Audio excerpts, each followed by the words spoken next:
सुनिए, अब थोड़ा रुक जाइए, आ जाइए, खाना खा लीजिए। अच्छा, अब क्या बनाया है आज खाने में? करारी भिंडी, आपको बहुत पसंद है ना? अरे राधिका, खुश कर दिया तुमने तो। क्या खुशबू है, मजा आ जाएगा आज तो खाने में। अब बस खुशी होते रहोगे या खाओगे भी? अब तुम भी आओ ना। नहीं, मैं बाद में खा लूंगी। अरे बाद में नहीं, आ जाओ मेरे साथ खाओ। श्याम की जिद पर राधिका ने भी खाना शुरू कर दिया। श्याम और राधिका की शादी को 5 साल हो गए थे। वो दोनों ही एक दूसरे से बहुत प्यार करते थे। श्याम एक किसान था और खेती बाड़ी करके अपना गुजारा करता था। श्याम दिन भर अपने खेत में काम करता और राधिका घर संभालती। खाना खाने के बाद राधिका श्याम को एकटक देखती रही। अरे अब क्या हो गया, ऐसे क्यों देख रही हो? देख रही हूँ कि आप दिन भर कितनी मेहनत करते हो और आपकी इस मेहनत का फल कोई और ही ले जाता है। अच्छा, वो सरपंच की बात कर रही हो? अब बात तो साफ है ना राधिका, कर्जा लिया है तो पाटना तो पड़ेगा ही ना। बोलो। मैं सरपंच की बात नहीं कर रही हूँ, मैं तो उस किशन की बात कर रही हूँ। सारा दिन मेहनत आप करते हो और सारा मुनाफा वो लेता है। अरे तो उसमें अब मैं क्या करूं? खेती बाड़ी छोड़कर उस किसान की तरह सब्जी बेचने लग जाऊं क्या? हाँ, तो उसमें बुराई ही क्या है? और उसके लिए खेती छोड़ने की भी कोई जरूरत नहीं है। मैं तो बस ये कह रही हूँ कि जो सब्जी आप उगाते हो उसे आप खुद ही जाकर बेचा करो ना। अच्छा, और खेती बाड़ी कौन देखेगा? आप ही देखोगे, और जरूरत पड़ी तो मैं मदद कर दिया करूंगी। देखो, चाहे थोड़ी कम ही खेती कर लो, पर अपनी सब्जी आप खुद ही बेचो। मुझे एक बात बताओ जरा, इस बार वो किशन टमाटर कितने में लेकर गया आपसे? अब 50 किलो निकले थे तो वही 5 रुपए के हिसाब से लेकर गया था वो। हे भगवान, आपको पता भी है कि बाजार में इस समय टमाटर का क्या भाव चल रहा है? वो आपके ही टमाटर पूरे 5 गुना महंगे बेच रहा है बाजार में। अरे पर मुझे नहीं आता ये दुकान चलाना। दुकान चलाने को कौन कह रहा है? बस आप अपनी सब्जी लेकर बाजार में बैठ जाओ, लोग अपने आप आएंगे आपके पास सब्जी खरीदने के लिए। अब ठीक है, इस बारे में हम बाद में बात करेंगे, अभी तुम घर जाओ। राधिका खाने का डिब्बा लेकर घर चली गई, लेकिन उसके जाने के बाद श्याम बहुत देर तक उसकी बात पर सोच विचार करता रहा। राधिका ने बात ठीक ही कही थी, पर तभी श्याम को सरपंच सूरजमल का ख्याल आया, जो कि 1 नंबर का खड़ूस और लालची आदमी था। दरअसल श्याम के पिता ने अपने बुरे वक्त में कई साल पहले सूरजमल से उधार लिया था, जिसके बदले में श्याम का आधा खेत सरपंच के पास अब तक गिरवी पड़ा हुआ था। श्याम उस खेत पर खेती नहीं कर सकता था, वहाँ सरपंच के लोग ही खेती करते थे। श्याम अपना खेत वापस तो पाना चाहता था, पर सरपंच से खेत छुड़वाने के लिए उसके पास पैसे नहीं थे। इसीलिए वो हर महीने किश्त के तौर पर एक रकम सरपंच को देता था। फिर अगले दिन, भैया कुछ पूछना था आपसे। हाँ भैया बताओ। मैं एक किसान हूँ, सोच रहा हूँ कि कल से मैं भी अपनी सब्जियां यहीं बेचने लगूं खुद से। हाँ हाँ, बढ़िया विचार है, पर इसके लिए तुम्हें सरपंच जी से पूछना पड़ेगा और उन्हें यहाँ का टैक्स भी देना पड़ेगा। टैक्स? पर वो किस लिए?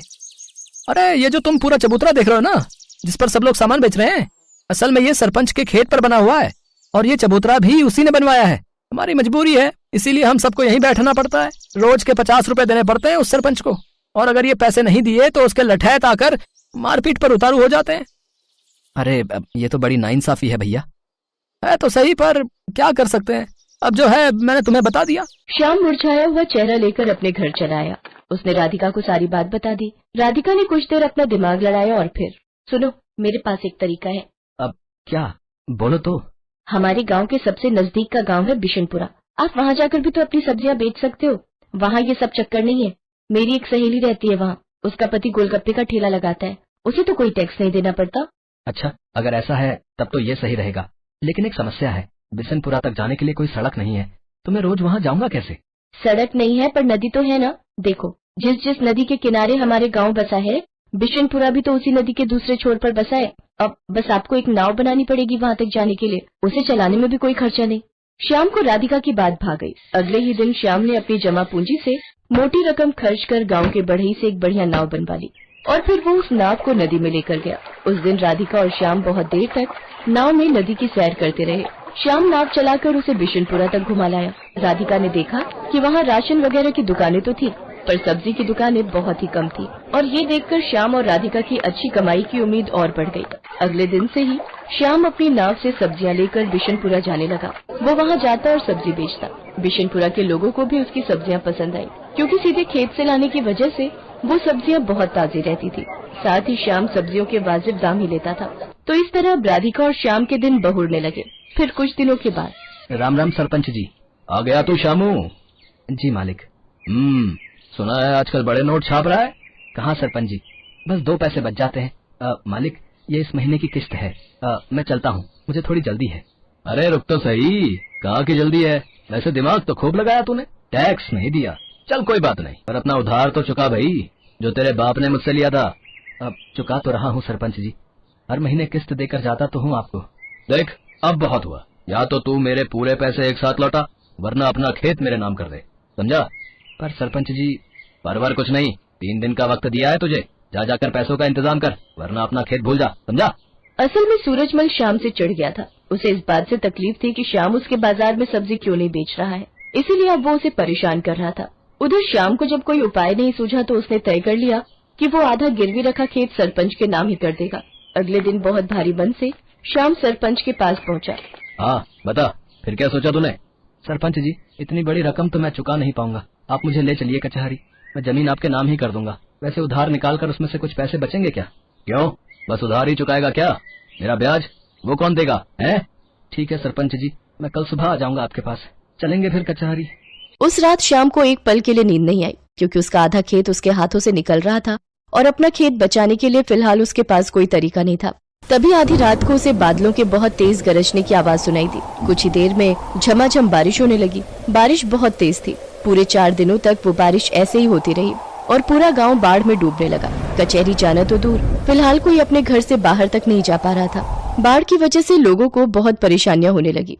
किसी के घर में पीने का पानी नहीं बचा था तो किसी के घर में अनाज खत्म हो गया। ऐसे में श्याम ही वो इंसान था जिसने सबकी मदद करने के बारे में सोचा। वो अपनी नाव की मदद से सबकी जरूरत का सामान उन तक पहुंचा रहा था। हर कोई श्याम की तारीफ कर रहा था। और फिर, अजी सुनते हो? हाँ, क्या हो गया?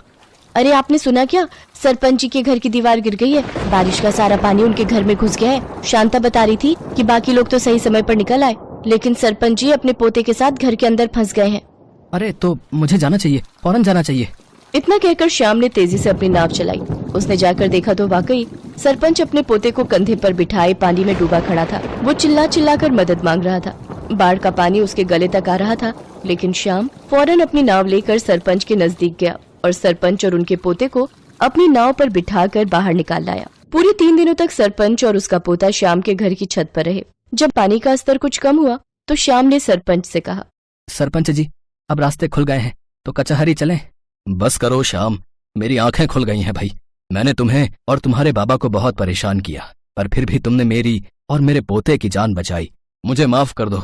और रही बात उस खेत की, तो वो हमेशा से तुम्हारा था और आगे भी तुम्हारा ही रहेगा। और हाँ, एक बात और, तुम्हें अब गांव में जहां और जैसे सब्जी बेचनी है तुम बेच सकते हो, वो भी बिना किसी टैक्स के। सरपंच की बात सुनकर श्याम और राधिका खुशी से मुस्कुराने लगे। बारिश थम गई थी, लेकिन उसने सूरजमल के मन पर चढ़े मैल को हमेशा हमेशा के लिए धो दिया था।